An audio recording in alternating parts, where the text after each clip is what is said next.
Bom, pessoal, começando então aqui a segunda parte, né,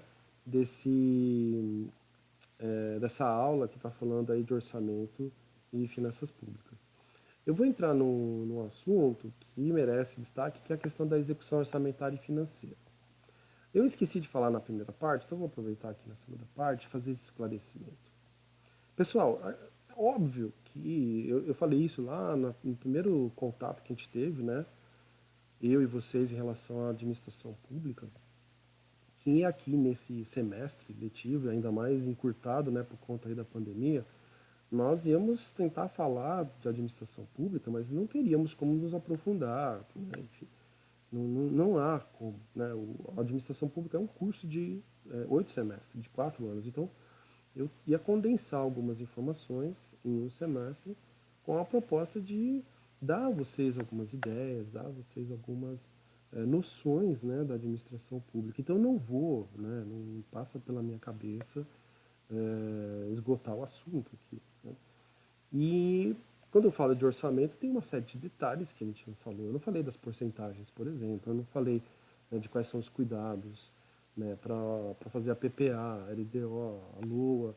E cada uma dessas peças mereceria aí uma ou até duas aulas, só para a gente entender, né? Então a ideia aqui é bem de dar a vocês, né, pelo menos a audição dos elementos, a audição desses termos, para que vocês se familiarizem, tá bom? E um elemento importante dessa história toda é a execução orçamentária e financeira. Então eu vou falar aqui um pouquinho mais sobre esse ponto de vista da execução, do papel do administrador público. Quer dizer, ele recebe o orçamento, ele recebe os valores, né, ele começa a ter as entradas de caixa e ele tem que executar o orçamento e, consequentemente, realizar o fluxo de caixa ali no setor público, tá bom? Então, quando depois que está aprovado e sancionado as leis referentes ao PPA, a LDO e a LOA, lembrando que a PPA é de 4 em 4 anos, então eu não encaminho, né, o projeto de lei da PPA todo ano. Eu só encaminho, né, no primeiro ano do mandato. No primeiro ano de mandato, o novo prefeito tem que mandar o plano plurianual dos próximos 4 anos. E, uma vez aprovado e sancionado, eu não mando mais essa peça, ela não se repete mais até o próximo mandato. Mesmo que aconteça uma reeleição, o reeleito tem que fazer tudo de novo. Tá? Não tem como, vou reaproveitar. Não, é uma nova lei. Tá? Agora, a LDO e a LUA, todo ano, então eu tenho que encaminhar isso, e aí eu tenho todo o processo de aprovação, debate, né, para aprovação, aí acontece a sanção. A partir desse momento, o executivo, então, ele pode executar o que foi planejado, né, aquilo que está descrito na lei orçamentária. Quando houver necessidade, é possível que essas leis todas sejam alteradas. Todas. A PPA pode ser alterada, a LDO pode ser alterada e a LUA, né? Só que normalmente essas alterações elas implicam, né, num processo de diálogo com o legislativo, tem que ter uma justificativa muito bem fundamentada, muito consistente, mas elas não são peças engessadas a ponto do executivo é, se ver inviabilizado de executar ou de realizar alguma coisa, né, porque houve lá um contratempo que era inesperado e que exige, né, uma reavaliação do orçamento, tá bom? O ideal é que não aconteça, mas e as alterações elas podem ocorrer tanto no orçamento quanto no programa ou na ação, porque às vezes é mais, porque isso é interessante, essa aqui é uma saída interessante. Às vezes eu não altero o orçamento. Porque eu sei lá, eu tô com o legislativo, a maioria é oposição e já foi difícil aprovar aquela peça orçamentária, né? Quando encaminhei o projeto de lei, fizeram um monte de modificação, um monte de crítica e tal. Então eu vou ter muita dificuldade para justificar uma alteração. Então, ao invés de alterar a lei orçamentária, eu posso alterar o meu programa, né? Eu dialogo com a comunidade, com a população, dizendo, olha, eu tinha prometido para vocês fazer isso, mas há um contratempo aqui econômico, uma crise, enfim, uma situação em que surgiu um obstáculo, esse obstáculo me levaria ou a uma revisão do orçamento, que pode ser muito custoso para a população, ou uma revisão, né, um reenquadramento do que eu propus para vocês. E aí eu ajusto, olha, prometi tudo isso, vou diminuir um pouco a minha promessa, porque é o que é exequível, né? Então eu posso fazer uma modificação no programa, ou na ação, ou na política pública que eu me propus a fazer. Às vezes essa saída é preferível, né? Porque ela tem menos embate. E o diálogo com a população, às vezes é muito mais fácil do que o diálogo com o legislativo, porque o legislativo pode ter lá um grupo mal intencionado, querendo prejudicar o meu mandato, e mesmo que seja para o bem da população, eles criam dificuldades para inviabilizar, né, a realização das promessas que foram feitas ali por aquele responsável, né, pelo executivo, seja municipal, estadual ou federal. Bom, aí o elemento que acaba sendo mais, vamos dizer assim, explícito dessa execução orçamentária é a despesa, né? Então eu recebo a despesa. Porque assim, a arrecadação, né, é mais o controle, né? Se eu estou recebendo, se o contribuinte de fato está pagando, se existe uma fiscalização para verificar se nenhum contribuinte está sonegando ou está me enganando ou pagando a menor, enfim.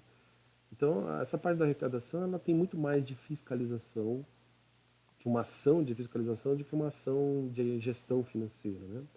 Agora, a despesa não. A despesa ela tem, de fato, um cuidado um pouquinho diferente, porque aí sim existe todo um processo de gestão financeira, tá? Então, eu já expliquei para vocês. Um dos primeiros momentos do estágio da despesa é o empenho. É o momento, então, em que eu reservo. Eu falo, olha, esse valor que está aqui disponível no caixa, ele pertence a essa ação, a esse programa, a essa obra, a esse custeio, né? Custeio é quando eu falei várias vezes custeio, né? Eu me refiro ao pagamento daquelas atividades que elas são cotidianas, né? Pagamento da conta de eletricidade, da conta de saneamento, né? De água, enfim, essas despesas que são corriqueiras, né? Então é custeio. Nesse aqui do custeio também falo de salário, né? Os salários também estão aqui. Então eu reservei, ó, esse dinheiro aqui é para pagar o salário dos servidores, né? Então quem pode mexer esse dinheiro? Ninguém, porque esse dinheiro já está reservado para essa despesa. Então quando chegar na data certa, né, essa reserva deixa de ser reserva e vai ser executada, ela vai ser liquidada na forma de um pagamento, tá bom? Então empenha esse momento primeiro. A despesa ela tem, né, 3 estágios. Esse é o primeiro estágio dela, que é o empenho, que é o momento em que eu reservo. Por que isso é importante? Porque a partir do momento que eu faço isso, esse valor ele sai já da minha contabilidade e entra numa outra conta contábil, né? E isso é uma garantia de que aquela destinação ela vai se realizar. Ela não vai ficar pendente, ela não vai ser deixada para depois ou até não ser executada por falta de caixa, tá? Aí vem a liquidação. O que vem a ser a liquidação? Eu reservei o valor, está reservado o valor. Então agora, né, o que vai acontecer? Então imagine que seja a compra, né, uma licitação onde estou comprando lá é, insumos, sei lá, para a escola, né, materiais que são utilizados pelos professores, folha, caneta, giz para escrever na lousa. Então eu empenhei. Aí eu fiz o processo licitatório. Aí, no momento em que tem um ganhador, eu vou liquidar esse empenho. O que significa liquidar esse empenho? Eu vou, de fato, já preparar o pagamento. Eu ainda não paguei, mas ele já é uma etapa posterior, um estágio posterior. Eu deixei reservar no valor e agora eu estou dizendo, olha, tem uma nota fiscal, né, tem aqui um documento fiscal que me permite fazer a liquidação desse valor. Então ele está prestes ao pagamento, tá? E aí finalmente o pagamento. Só que o pagamento, quando ele acontece justamente depois que eu tenho o documento fiscal, a nota fiscal, por exemplo, e eu recebi. O governo sempre paga depois. Então eu recebi lá o giz, eu recebi o papel, já está tudo certo. E aí alguém lá, um servidor, deu um ok, está recebido, né? E o meu fornecedor já me entregou a nota fiscal. Aí eu vou lá e faço uma ordem bancária. E pago. Então veja que eu empenho, eu faço a reserva. E aí deve ter um processo licitatório em andamento. Liquido, né? Então já existe um documento fiscal elaborado, já tenho à disposição esse documento. E depois eu pago. Além do documento fiscal, já me sinalizaram que eu recebi, né, aquela mercadoria ou aquele serviço. E aí então eu efetivo o pagamento. Às vezes, até por conta do regime fiscal, né, vocês sabem, nosso regime fiscal no Brasil começa no dia 1º de janeiro e termina no dia 31 de dezembro. E não é diferente na contabilidade pública.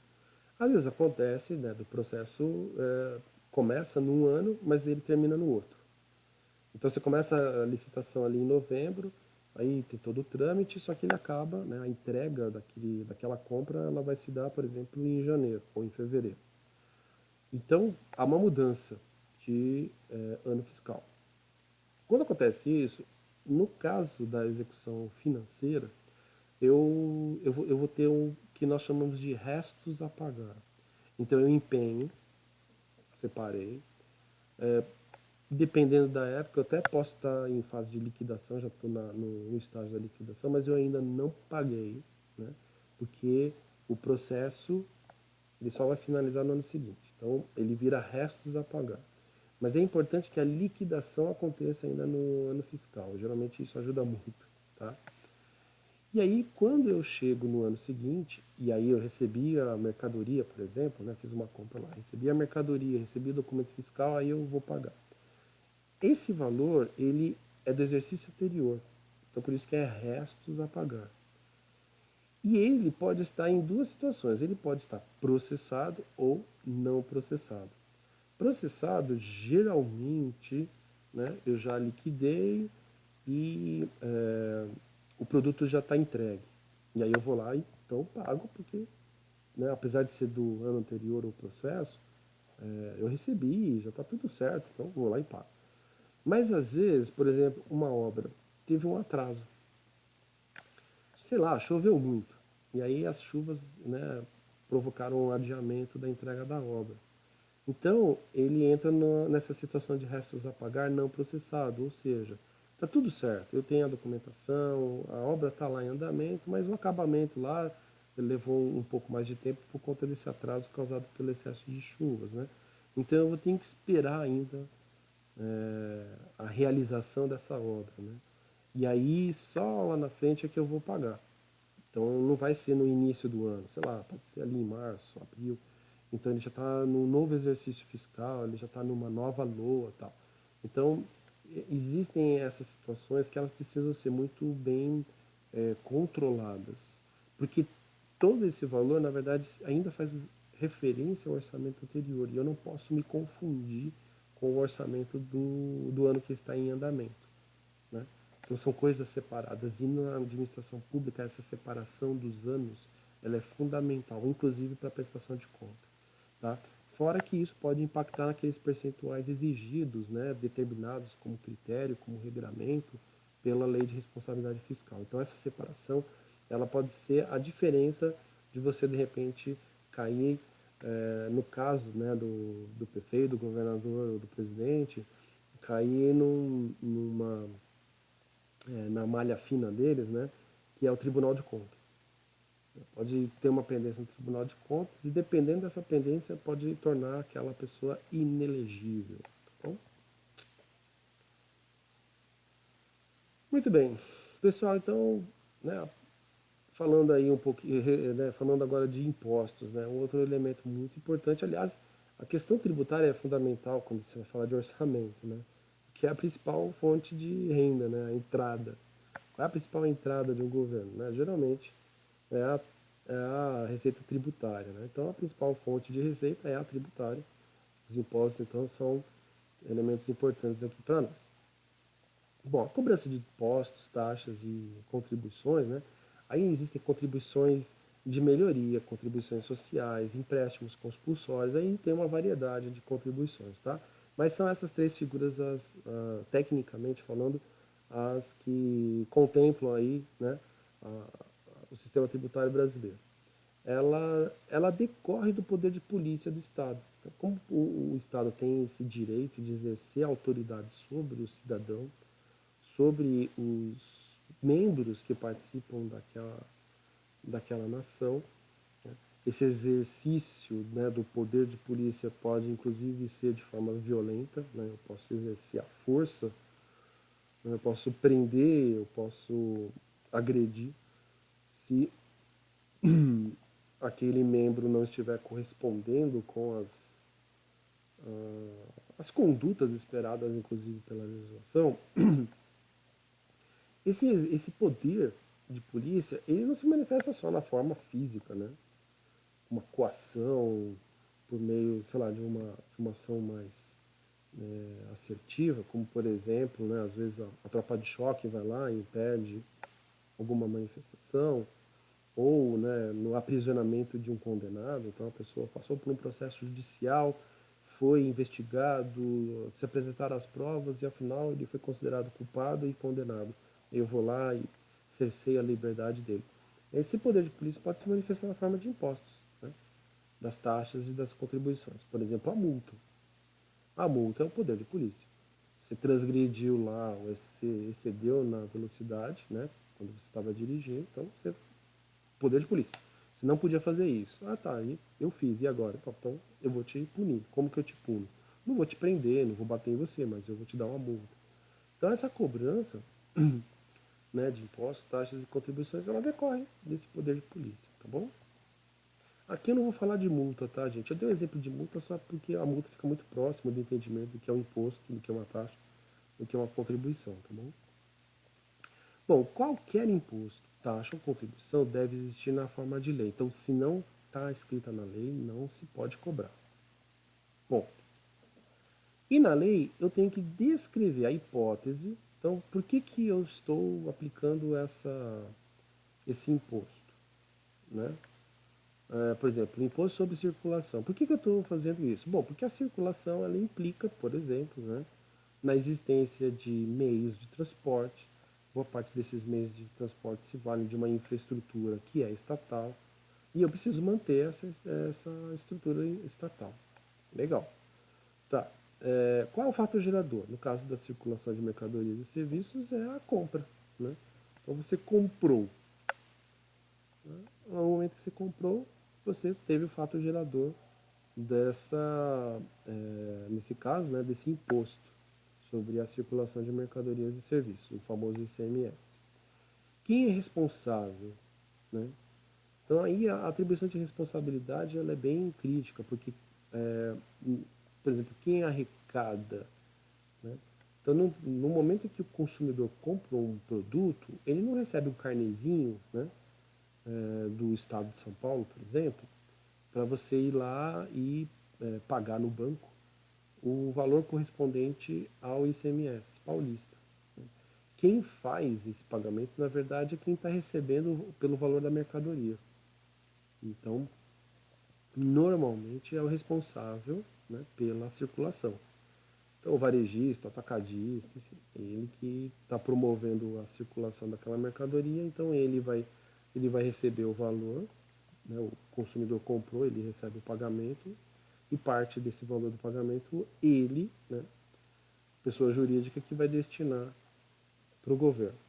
Ele que vai, enfim, fazer o pagamento, né, a ordem bancária que vai destinar esse valor, no caso, né, para a Caixa, né, para o Tesouro Estadual. E ele também identifica quem é o contribuinte, né, quem é que está contribuindo. Então, nesse caso eu falei o consumidor e é o consumidor. Né? Existe um agente aí intermediário na transmissão desse valor, então não é o contribuinte entregando diretamente para o governo estadual, o contribuinte ele entrega esse valor para a loja e a loja que entrega para o governo estadual. Tá? Ele explica, né, as obrigações de todo, então esses papéis todos, né, a lei tem que deixar clara, né, quais são as obrigações, como se dá a forma de liquidação e de pagamento, né, desses tributos. E eu não coloquei ali, mas é importante colocar para vocês aqui na explicação a questão da punição. E se ele não pagar? Né, o que acontece com ele? Quais são as punições previstas aquele contribuinte que não cumpriu com o seu dever, né, para com o Estado. Bom, competências tributárias. Pessoal, é o seguinte, como você sabe, nós somos uma república federativa e a Constituição ela estabeleceu a existência de 4 entes federados. A União, né, que representa o nível federal, os estados, né, unidades da federação, que são os estados e o Distrito Federal, que seria o nível estadual, e os municípios, né, que aí seria a novidade, no caso, em relação ao mundo, esse quarto ente. Né? O Distrito Federal ele é tratado como um ente à parte dos estados, porque ele tem características diferentes, tá bom? E os municípios. Então nós temos aí os 4 entes federados. Cada ente tem sua competência. Então existem tributos que só a União pode tributar. Existem tributos que só o Estado, né, ou o Distrito Federal pode regrar. E existem tributos que só o município. E na Constituição houve essa diferenciação, houve essa separação, essa distribuição de competência. Quem é que pode legislar sobre? Cabe à União, né, no que diz respeito a patrimônio e renda, legislar sobre imposto de renda e o imposto sobre território rural. Tá? ITR, então ali, território rural. Veja, imposto de renda, né, trata da renda, o território rural trata de patrimônio. No que diz respeito a comércio exterior, somente a União. A União é a única que pode legislar e criar, na verdade já existem, né, mas regrar os impostos sobre importação e os impostos sobre exportação. Então, o II ali, imposto sobre importados, e o IE, imposto sobre exportação. Já os estados, e aí estados e o Distrito Federal, então no nível estadual, no que diz respeito a patrimônio, ele pode, veja, ele não vai legislar sobre renda, né, mas ele legisla sobre patrimônio. O Estado ou o Distrito Federal pode criar regras para cobrança do IPVA, que é o imposto, né, sobre patrimônio de veículo automotor, e imposto sobre a transmissão de bens, né, nesse caso, de causa-mortes, né, de herança, acaba fugindo a palavra aqui da herança, então alguém morreu, transmitiu uma herança. Sobre essa herança eu posso cobrar impostos e de doações. Né? Então esse ITCD, ele diz respeito à herança e doações. Quem faz a legislação disso? Os estados, né? Ou o Distrito Federal. E no que diz respeito à produção e circulação, o ICMS, o Imposto sobre Circulação de Mercadorias e Serviços, ele é de competência do Estado. Professor, a União pode legislar sobre o ICMS? Não. Ele pode ingerir sobre o ICMS? Não. Ele pode, no máximo, negociar com os estados para que não aconteça lá uma, uma competição, né, em que os estados comecem a fazer, sei lá, tomar atitudes irresponsáveis, né, abrindo mão da arrecadação. Então, a União ela pode intervir nesse sentido, de negociação, de mediação. Tem estados disputando lá espaços que aí cria algum tipo de conflito e ele pode agir como um mediador. Mas ele não pode regrar, ele não pode acionar o Congresso Nacional para criar uma lei que altere, né, uma alíquota de ICMS ou onde é a origem e onde é o destino, né? Não, não pode, tá? E no que diz respeito à competência municipal, então pertence aos municípios, naquilo que diz respeito a patrimônio e renda, nós temos o IPTU, né, que é o Imposto sobre Propriedade é, e Território Urbano, tá? E o ITBI, que é o Imposto de Transferência de Bens Intervivos, tá? Então veja que no caso do ITBI, por exemplo, é a venda de uma casa. Então quando você vende uma casa, né, o município ele cobra uma taxa, na verdade um imposto, de quem recebeu o valor. Então eu vendi a minha casa, então eu vou receber esse valor. Desse valor, uma parte eu tenho que pagar para o município, que é o famoso ITBI. Tá bom? PTU acho que é bem conhecido, todo mundo já conhece. E no que diz respeito à produção e circulação, o ISS, né, o Imposto sobre Serviços. tá bom? Essas são as competências tributárias aí da União, dos estados e do Distrito Federal e dos municípios. Ah, né, sobre o que eu estava falando. Então pode ser que haja diferença na tributação do ICMS do Estado de São Paulo comparado com a tributação do ICMS de Minas Gerais? Pode ter. É difícil haver assim diferenças gritantes, muito diferenças, né? A legislação brasileira ela segue um certo padrão, né? E se existe uma certa convergência nas legislações, mesmo essas que são de competências diferentes, né? Do nível estadual, distrital ou do nível municipal. Elas acabam meio que seguindo um modelo e as coisas funcionam mais ou menos parecidas. Então, se você pegar a legislação do ICMS do Maranhão e comparar com a do Santa Catarina, você não vai ver assim grandes diferenças. Mas pode ter uma ou outra diferença. As alíquotas geralmente são diferentes, por exemplo, tá bom? Porque as alíquotas podem servir como estímulo, né? Eu vou atrair determinadas empresas para o meu estado, porque a minha alíquota de imposto é menor do que a alíquota do outro estado, tá bom? Eu esqueci de falar do IPI, né, do Imposto sobre o Produto Industrial, que é um imposto muito importante, mas ele é de produção, né, e ele é de nível federal, tá bom? Depois eu vou ver se eu acrescento isso no material que eu vou disponibilizar para você. Bom, pessoal, aí e já caminhando aqui para a finalização dessa segunda parte e desse assunto, né, principalmente do que diz respeito aos impostos e à administração tributária, hoje o grande desafio do Brasil é a reforma tributária.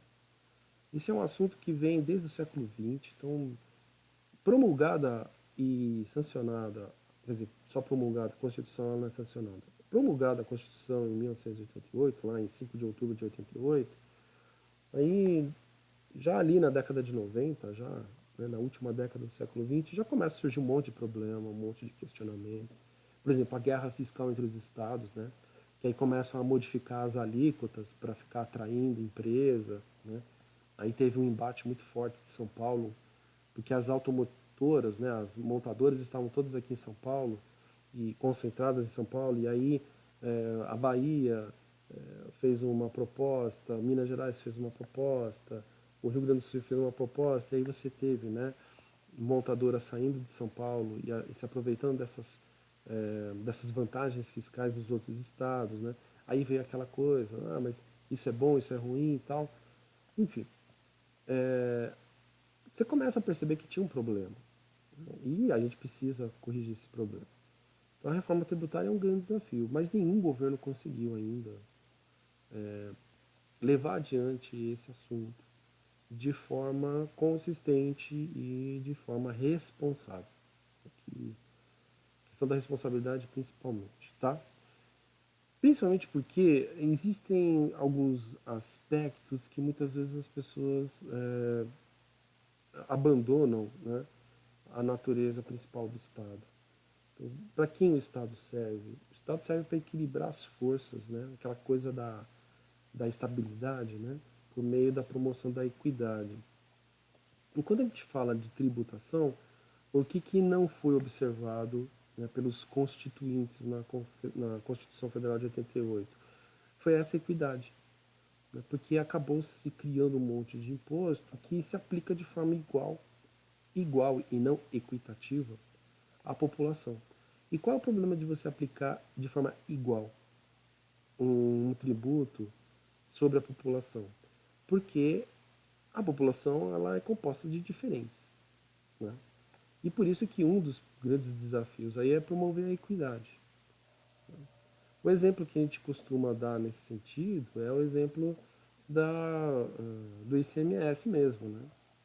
Então a alíquota do Estado de São Paulo, né, gira ali em torno de 18%.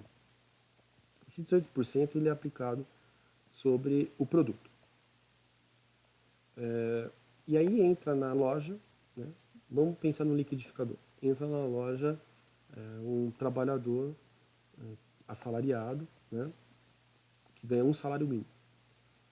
Então ele vai pagar lá, sei lá, por aquele liquidificador, R$ 200. Entra na mesma loja, né, naquele mesmo dia, um proprietário de uma fábrica, um empresário, um industrial. E ele vai comprar a mesma coisa, um liquidificador, e ele vai pagar os mesmos R$ 200. Então veja que o imposto que está sendo pago pelo trabalhador que ganha um salário mínimo e pelo empresário industrial, que provavelmente não ganha o salário mínimo, né, o mesmo valor de imposto. Então, proporcionalmente, vamos supor, né, que, vou arredondar, que seja R$ 40. Desses R$ 200, R$ 40 é para pagar o ICMS. Então, o cara que ganha um salário mínimo paga R$ 40, e o cara que é dono de uma fábrica, um industrial, um empresário, paga os mesmos R$ 40.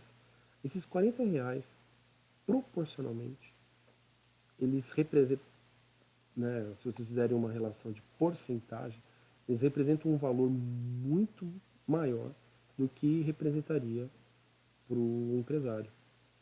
Então notem que quem ganha menos paga, sob o ponto de vista relativo, então na porcentagem da renda dele, paga uma alíquota entre aspas, maior do que aquela paga pelo empresário.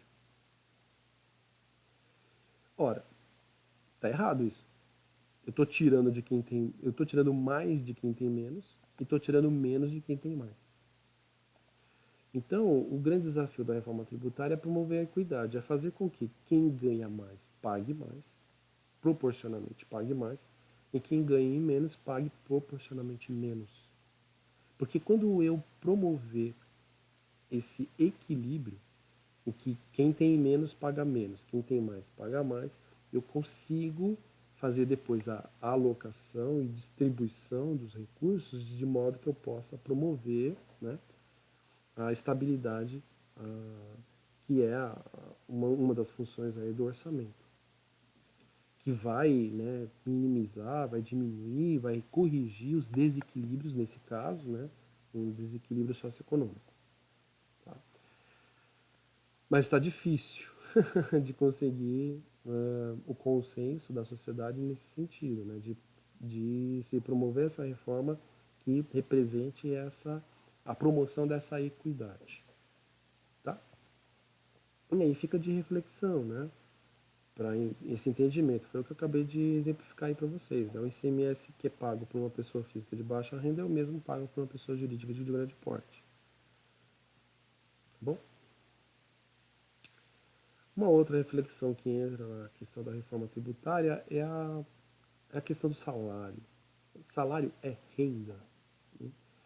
E aí existe aqui diversas linhas de raciocínio, diversos pesquisadores, e é por isso que eu coloquei aqui como reflexão. Fica para vocês pensarem, pesquisarem, pensarem, né? Se o salário é renda ou não. Mas tem aqueles que vão dizer que sim, né? Que é o salário que vai dar condições de sobrevivência para aquela pessoa. Então ele é a renda, né, que o sustenta. Né? Algumas pessoas vão dizer que não, que renda, na verdade, é aquele valor que está além da sobrevivência. Então, o salário, principalmente se a gente pensar no que diz respeito ao salário mínimo, que são que é aquele valor que corresponderia ao mínimo, né, para que uma pessoa sobreviva, que ela possa obter o alimento, o vestuário, os itens de higiene, o local de moradia, né, que isso não é renda. Né, que isso, na verdade, é um custo para ela sobreviver. Né, e que renda seria o excedente. Né. Então, diferente do trabalhador, né, o empresário, ele, por exemplo, todos esses custos, né, custo de alimentação, de vestuário, tudo isso é reduzido, é abatido da receita dele. E aí, o imposto, né, de renda, ele só se aplica, no caso do empresariado, ele só se aplica sobre o valor já abatido essas despesas todas. Né? E aí vem aquela discussão, então por que para o trabalhador não é a mesma coisa? Né? Aí é óbvio, né, hoje no imposto de renda pessoa física você consegue, né, abater, então você pode descontar os seus gastos com educação, com saúde, enfim, tem alguns elementos ali que são elementos que acabam sendo é, redutores, né?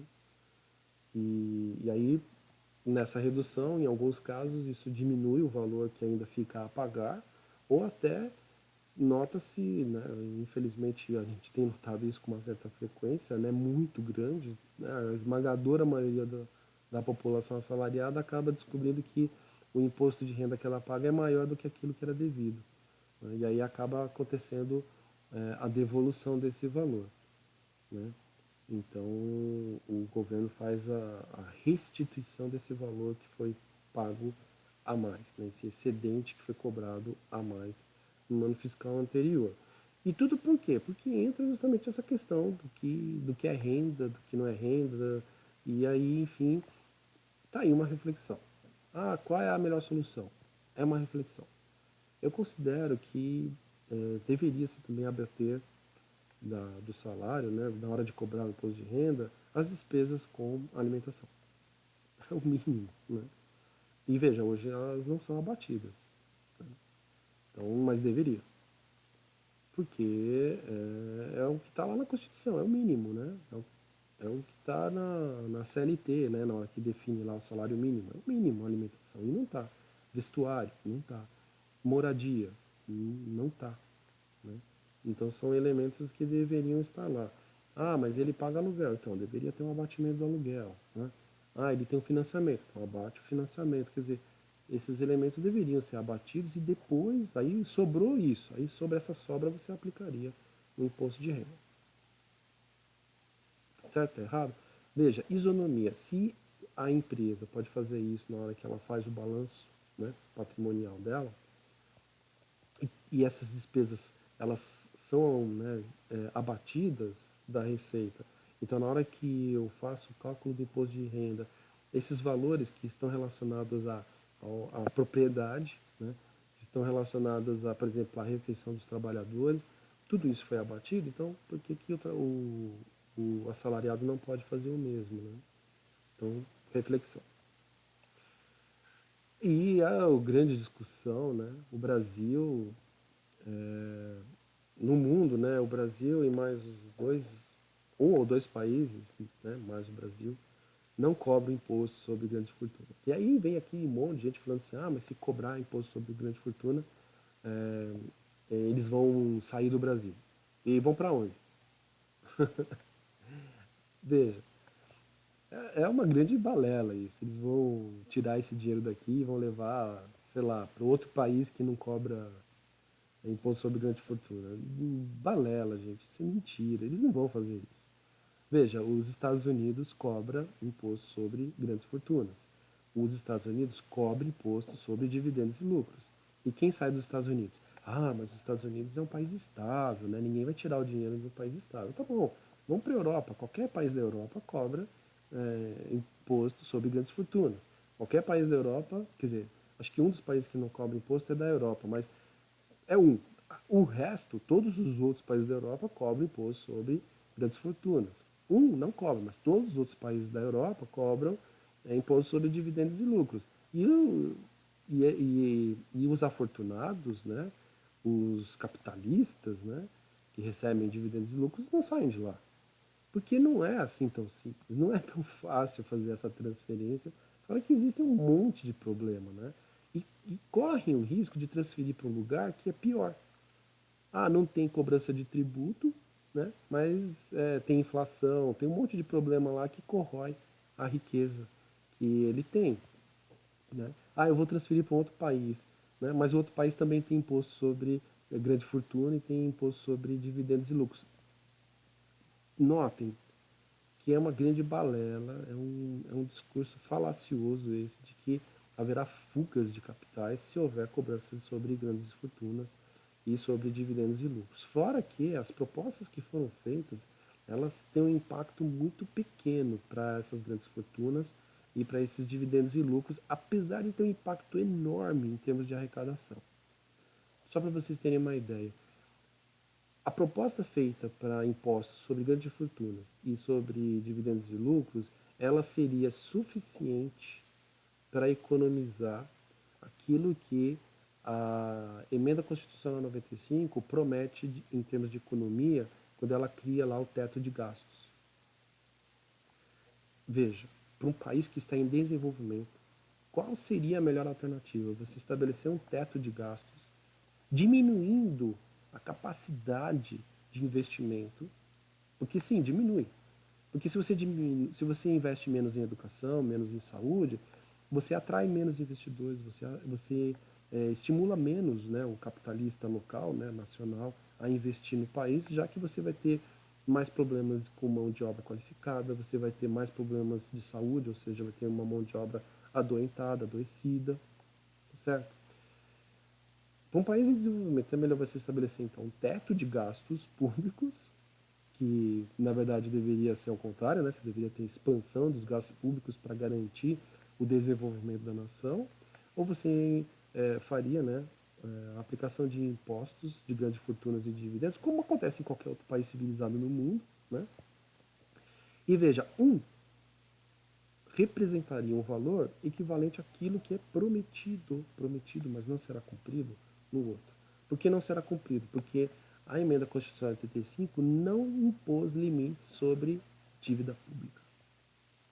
Então eu não vou investir na educação, não vou investir na saúde, mas eu continuo pagando sem limites, sem teto, os serviços da dívida pública. Então não resolveu nada. Se na emenda constitucional tivesse também estabelecido um limite para o pagamento da dívida pública, ficaria razoável. Ainda assim não seria o ideal, mas ficaria razoável. Mas não fizeram isso, então deixa de colocar o dinheiro na educação, mas aumenta o valor que se paga para o sistema financeiro, principalmente para o capital especulativo, principalmente para a usura, né? Inclusive na Constituição de 88, usura é crime. E aí? Reflexão. Pessoal, é óbvio que não existe só a tributação, né? Não é só a arrecadação de tributos que serve de fonte para recursos, né, orçamentários. Existem outras fontes. Uma fonte, que inclusive está em muita discussão, é a questão da privatização. Gostaria de me estender longamente sobre esse assunto, mas eu já devo estar já aí com bastante horas, já com bastante minutos, desculpa, horas não, né? Exagero. Minutos, né, de aula, então eu não vou me prolongar muito, mas esse é um tema muito crítico, né? Privatizar é uma boa solução? Não. O exemplo que eu gosto de dar é o exemplo das telecomunicações. Aí vai ter gente que vai falar assim, mas antigamente você ficava na fila para ter um telefone. E hoje você pode ter 2, 3 celulares. Então, de fato, existia um problema enquanto ela foi estatal. Mas era um problema que facilmente se resolveria. Existiam mecanismos, inclusive a partir da Lei 8.112 de 1990, criou-se uma série de mecanismos que permitiria a correção dos problemas de ineficiência do serviço público, né, motivados por problemas relacionados aos servidores públicos. Privatizar não era a única alternativa para resolver o problema, mas acabou sendo a opção na época e se privatizou, por exemplo, o sistema Telebrás, com a promessa de que os sistemas de telecomunicações teriam elevados investimentos. Bom, primeiro, esses elevados investimentos não aconteceram. Mas é recente. Não, não é recente. Isso aconteceu no final do século XX. Nós já estamos no ano de 2021, então já se passaram aí mais de 20 anos. Já foram mais de 2 décadas. E os investimentos da iniciativa privada na área de telecomunicações é pífio. Aliás, não fosse os recursos públicos, né, que acabam fomentando os investimentos em telecomunicações, não haveria nada significativo em termos de investimento da iniciativa privada no sistema de telecomunicações do Brasil. Então veja, foi uma péssima coisa. Mas hoje todo mundo tem um telefone. Então, hoje todo mundo tem um telefone, vírgula, um telefone muito ruim. Por que as pessoas às vezes têm 2 ou até 3 telefones? Né?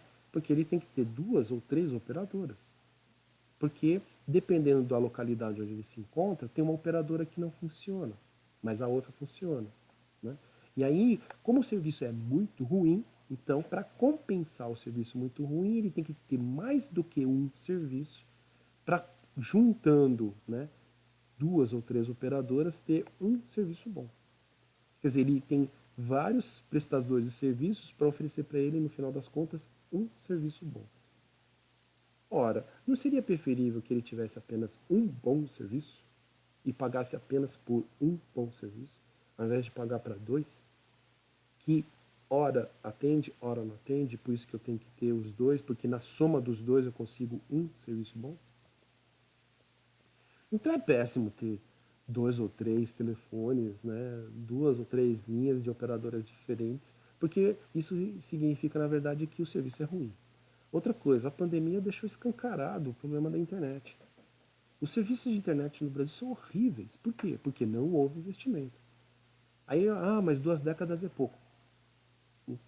Quantas décadas serão necessárias para a iniciativa privada de fato promover as tão propaladas, né, melhorias da época da privatização? Não, agora vocês vão ver, agora as telecomunicações brasileiras vão ser ótimas. Eu trabalhei muito tempo com redes de computadores, eu trabalhei, né, nunca escondi isso de vocês, na área de TI por muitos anos. E durante o período que eu trabalhei com TI, eu tinha sérios problemas de telecomunicações. Esses mesmos problemas persistem. Ah, mas você não trabalha mais com isso. Não, mas eu tenho muitos colegas que continuam. E quando eu converso com eles, são os mesmos problemas. É como se eu voltasse hoje para essa área, né, é óbvio, teria que ter aí alguma atualização em termos de ferramentas, em termos de soluções, mas os problemas seriam os mesmos, porque não houve uma revolução, como estava sendo prometida com a privatização. Então, veja, privatizou e não resolveu o problema. Nós temos um grave problema de eficiência. E esse problema também se dá por conta do problema de controle. Quem deveria controlar são as agências nacionais. Então, por exemplo, no caso das telecomunicações, é a Anatel, Agência Nacional de Telecomunicações. Eu tive um problema com uma operadora aqui na região. Ela não resolveu o meu problema. Acionei a Anatel. Sabe o que a Anatel fez? Ela reproduziu a mesma desculpa que a operadora já tinha me mandado. Então, se você pegar a justificativa da operadora em não atender o meu pedido e ler a justificativa que a Anatel me mandou, é a mesma. Ou seja, a Anatel, ao invés de proteger e defender os interesses do cidadão, porque é isso que a Agência Nacional deveria fazer, qualquer uma, a Anatel, a ANEEL, todas. Né? Qual é o papel da Agência Nacional? Ela representa o Estado na defesa do cidadão, do contribuinte. Então, o que a Anatel deveria fazer? Ela deveria cobrar da operadora a solução do problema. Mas hoje, o que as agências nacionais fazem? E a Anatel e a ANEEL são as piores nesse sentido. Elas servem de blindagem dos interesses corporativos das operadoras. Elas servem de blindagem para essas empresas, né, que receberam a concessão estatal. Então, ao invés dela chegar, né, para a operadora e falar assim, corrige isso, investe, ou, né, eu pedi, como eu sabia que eles não iam investir, eu pedi para eles reduzirem o valor que eu pagava, porque era injusto eu pagar um valor por um serviço horrível. Né? E fiz comparações, né, técnicas, eu fiz lá um laudo técnico. Né? A Anatel falou assim, olha senhor, a operadora está certa. Como ela está certa? Ela não está me atendendo, ela não está resolvendo o meu problema e ela está certa por quê? Né? Ela não investiu, ela prometeu lá atrás, quando ela comprou, que ia investir e não investiu. Cadê esses investimentos? Ah, senhor, é o que eu tenho. Então veja, a Agência Nacional ela não controla efetivamente, porque ela acabou se transformando num órgão público de defesa das operadoras, das concessionárias, descumprindo o papel que deveria ser da agência reguladora, que era proteger os interesses do Estado e da população. Quer dizer, o cidadão deveria ser protegido e não os interesses corporativos. A privatização não é uma coisa simples, né? Não dá para a gente esgotar o assunto aqui, mas eu estou colocando esses dois problemas só para vocês terem uma ideia da dificuldade que isso representa. Ah, privatizando vai resolver as coisas. Não resolve, ao contrário, você pode criar problemas muito mais sérios. Empréstimos. O Estado pode emprestar? Pode. Né? Até falei que esse foi o grande motivo pelo qual a lei de responsabilidade fiscal acabou saindo do papel e sendo sancionado. Se tinha até um excesso, né, de empréstimos, os governantes tomando emprestado. Né? De quem que eles tomam emprestado? Podem tomar emprestado do próprio governo, então por isso que a dívida dos estados, a dívida dos municípios com a União é muito grande, porque é um empréstimo muito comum. Você vai lá, toma emprestado da União, né? E promete que um dia vai pagar e aí às vezes não paga, e aí isso vai sendo renegociado, mas você começa a criar um rombo também no orçamento federal, né? Porque a União não tem recursos infinitos. E você pode tomar emprestado da iniciativa privada, né? E aí tem todo o problema também dessas relações com as instituições privadas. Bom, o maior problema do empréstimo já comentei um pouquinho, o problema da dívida pública. Você aumenta é, o seu compromisso financeiro, né, com o pagamento de juros, com a amortização de dívidas. Isso reduz, então, os recursos que ficam à sua disposição para investir em educação, em saúde, em segurança. Né? E esse problema ficou mais grave ainda com a emenda constitucional 95, porque aí a emenda constitucional 95 limita a destinação de recursos para a educação, para a saúde e para a segurança. Então, em tese, sobra mais dinheiro para você destinar para o pagamento de juros e amortização. Então, isso é muito ruim. Isso é péssimo.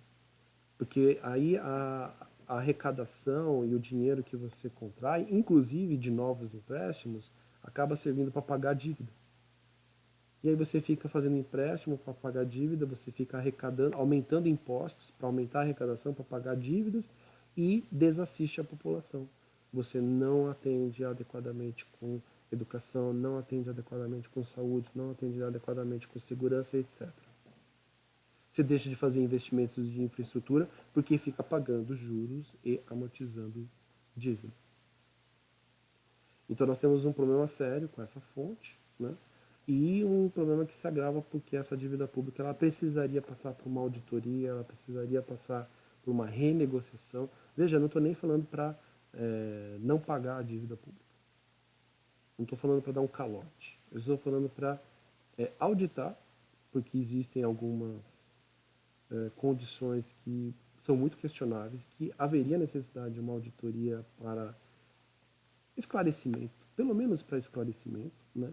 Pode ser que nesse esclarecimento se identifique problemas, abusos, e aí, é óbvio, aproveita a auditoria para se corrigir esses abusos, esses exageros, né? E também renegociação. Quando você está devendo seu cartão de crédito, pensa você aí, né? Qual alternativa lhe resta? Uma delas é renegociar. Você vai lá e fala com a operadora do cartão, né? Ó, vamos negociar aí. Tá? Por que o governo não pode renegociar? Né? Tem gente que aí vem aquela palhaçada. De novo, é palhaçada, sim. É a expressão mais correta.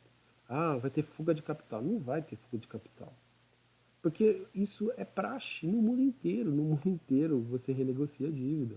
Você senta com o credor e renegocia termos, né? Prorroga prazos, reduz é, taxa de juros, né? Encerra, né, a rolagem da dívida, encerra naquela data, como se você criasse uma nova dívida com aquele valor atualizado, mas você dilui essa nova dívida sob termos diferentes, com taxas de juros menores, com prazos maiores, enfim, renegocia. Né? Outra informação importante. 10%, que você conseguisse renegociar 10% da dívida pública brasileira, você teria uma economia 3 vezes maior. 3 vezes maior do que a economia prometida pela emenda constitucional 85, que criou o teto dos gastos. Então, eu pergunto para vocês, não tem alguma coisa errada? Fica de reflexão aí. Bom, pessoal, então vou encerrar aqui, né, essa segunda parte da nossa videoaula, informando a vocês que o nosso próximo tema vai ser a administração de recursos materiais e logística no setor público. Pessoal, tendo dúvidas sobre esse assunto, por favor, escrevam lá no fórum de dúvidas e eu vou atendendo vocês, tá? Essa videoaula, ela vai ter uma atividade de avaliação. Então, tem uma avaliação continuada prevista para essa videoaula. Então, fiquem atentos também para a realização dela, porque ela vai entrar, né, na composição da nota semestral, tá bom? Pessoal, muito obrigado aí pela atenção de vocês, tá bom? Desculpa ter aí 2 vídeos longos, né? E, bom, mas infelizmente é muito conteúdo, eu falei, e compactar tudo isso dá bastante trabalho. Continue se cuidando, certo? E até a próxima.